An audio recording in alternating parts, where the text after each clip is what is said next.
अमेरिकी सेना को अब ट्रंप के फाइनल ऑर्डर का इंतजार है और ये ऑर्डर आज ही आ सकता है। आज वॉशिंगटन में ट्रंप और नेतन्याहू के बीच बैठक होने जा रही है, जिसमें यह तय होगा कि ईरान पर अटैक कब और कैसे होगा। अगर जंग छिड़ी तो ईरान क्या करने वाला है? क्या जंग टालने की अब भी कोई उम्मीद बची है? इसे समझने के लिए हमारी रिपोर्ट देखिए। अमेरिकी बॉम्बर B-52 कतर एयरबेस पर उतर रहे हैं।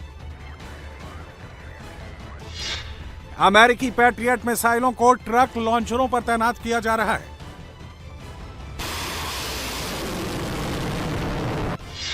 वॉशिंगटन में ट्रंप नेतन्याहू के बीच बड़ी बैठक।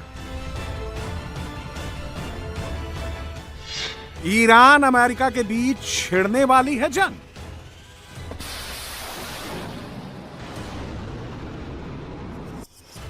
ईरान के लिए अगले कुछ घंटे काफी निर्णायक साबित होने वाले हैं। क्या ईरान और अमेरिका के बीच अगले 24 घंटे में जंग शुरू होने वाली है? फिलहाल कतर में अमेरिकी सेना की हलचल काफी बढ़ चुकी है। कतर के एयरबेस पर अमेरिकी सेना ने अपने पैट्रियट मिसाइलों को स्थिर ठिकानों से हटाकर मोबाइल ट्रक लॉन्चरों पर तैनात कर दिया है। पैट्रियट मिसाइलों को आमतौर पर अर्थ स्थिर स्टेशनों पर रखा जाता है, जिन्हें हटाना एक मुश्किल प्रक्रिया बताया जाता है, लेकिन अब इन्हें M983 भारी ट्रकों पर लोड कर दिया गया है। ट्रकों पर तैनाती का मतलब है कि इसे जंग के मैदान में कहीं भी तैनात करना बेहद आसान होगा।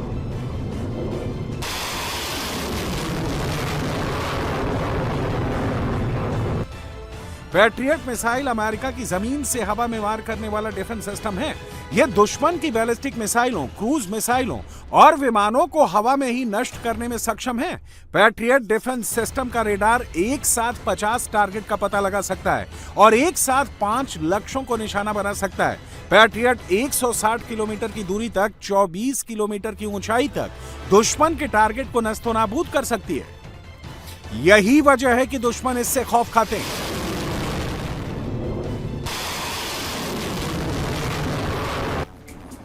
पैट्रियट मिसाइल ही एक्शन के लिए तैयार नहीं है।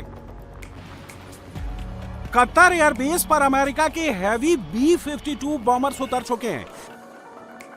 अमेरिका का सबसे बड़ा जंगी बेड़ा भी अरब सागर में तैनात है, जो कभी भी तेहरान में तबाही मचा सकता है। अमेरिकी नेवी का सबसे बड़ा विमान वाहक युद्धपोत USS अब्राहम लिंकन ईरान के काफी करीब पहुंच चुका है। अमेरिकी विध्वंसक बेड़ा अरब सागर में ईरान से करीब 600 किलोमीटर दूर है और ट्रंप की हरी झंडी का इंतजार कर रहा है। ईरानी मिसाइलों को ध्वस्त करने के लिए अमेरिकी बेड़े में कई गाइडेड मिसाइल डिस्ट्रॉयर भी मौजूद है। USS Frank E Peterson Junior, USS Michael Murphy और USS स्पुआन शामिल है। विशाल aircraft carrier USS Abraham Lincoln के साथ ये वो गाइडेड मिसाइल डिस्ट्रॉयर हैं जो ईरानी मिसाइलों को देखते ही हवा में ध्वस्त करने में सक्षम है। जब से ईरान और अमेरिका के बीच बातचीत शुरू हुई है, सबसे ज्यादा हलचल इजरायल में है। इजरायल तो ये भी कह चुका है कि अगर अमेरिका की ईरान पर हमले की देरी है तो वो पहले हमले के लिए तैयार है। इस बीच इजरायल के प्रधानमंत्री बेंजामिन नेतन्याहू अमेरिका के दौरे पर हैं, वॉशिंगटन पहुंच गए, जहां उनकी अमेरिकी राष्ट्रपति ट्रंप से मुलाकात होने जा रही है। As you know, we have a massive flotilla right now going over to Iran. We'll see what happens. I think they want to make a deal. I think they'd be foolish if they didn't. We took out their nuclear power last time, and we'll have to see if we take out more.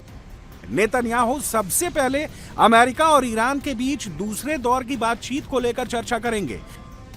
साथ ही Netanyahu चाहते हैं कि बातचीत में ballistic मिसाइलों पर रोक और ईरान का सहयोगी गुटों को समर्थन खत्म करने की शर्त जरूर शामिल की जाए। इजरायल चाहता है कि ये दोनों मुद्दे अमेरिका की ओर से बातचीत से बाहर ना किए जाए।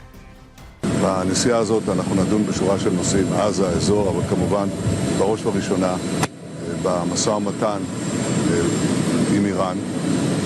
אני אציג בפני הנשיא את התפיסות שלנו לגבי העקרונות במשא ומתן, העקרונות החשובים, ובעיניי הם עקרונות חשובים לא רק לישראל, אלא לכל מי שבעולם רוצה שלום וביטחון במזרח התיכון. डोनाल्ड ट्रंप और बेंजामिन नेतन्याहू की पिछले कुछ महीनों से लगातार मुलाकातें हुई हैं। दोनों नेताओं की आखिरी मुलाकात बीते साल दिसंबर में हुई थी। अमेरिका और ईरान की बातचीत शुरू होने के बाद इजरायल को अपने हितों की चिंता है। ऐसे में नेतन्याहू ने दूसरे दौर की वार्ता से पहले ट्रंप से मिलकर अपनी बात रखने का फैसला लिया है। उधर ईरान पहले ही कह चुका है कि वो अपने बैलिस्टिक मिसाइल प्रोग्राम पर कोई समझौता नहीं करेगा। ईरान में आज इस्लामिक क्रांति की 47वीं सालगिरह मनाई जा रही है। तेहरान में हर तरफ आतिशबाजी हो रही है, लोग अल्लाहू अकबर के नारे लगा रहे हैं। सुप्रीम लीडर खामेनेई ने 2 दिन पहले ईरान के लोगों से अपील की थी कि वो बड़ी संख्या में बाहर आकर इस्लामिक क्रांति का सपोर्ट करें।